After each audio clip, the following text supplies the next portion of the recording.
What's up everybody? Welcome to 100 Proof Emma. Today I'm going to be making and prepping for a Holiday Cosmopolitan. So Cosmo is a vodka martini. Today I'm going to be using Ocean organic and gluten-free vodka. It's a beautiful bottle made out of Hawaii. I'm loving it. A little heavy. Somebody gifted me a very big bottle. And a little bit of Lejay blackcurrant liqueur. This is Cassis.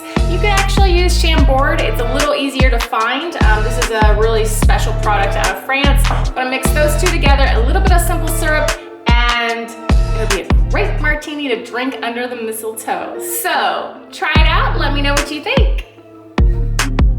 All right guys, so I'm actually going to be using a little bit of a bigger glass today. Typically a martini is 3 ounces, but I'm gonna act as though I'm using a 4-ounce martini glass. So I'm gonna modify my measures. I'm gonna use 2 ounces of the Lejay Cassis, and I'm gonna do 2 ounces of the Ocean Vodka. I'm also gonna be doing just a 1/2 ounce of simple, not really a lot, just to kind of make it a little sweeter. And I'm gonna shake it.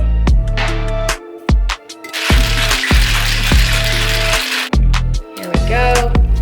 So Ocean Vodka, a little bit of Cassis Liqueur or Chambord.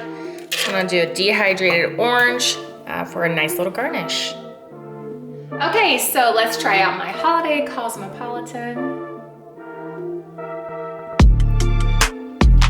That is good. It's super berry forward, almost like a port. I think it's because that Cassis liqueur that I use is like 18% alcohol, so it's almost like a dessert wine diluted with the vodka.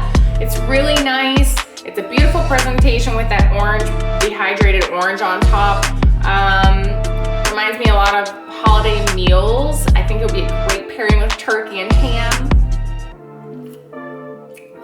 All right, well there you go. Try it at home, let me know if you like it or not. Either way, it's all good. Cheers to you.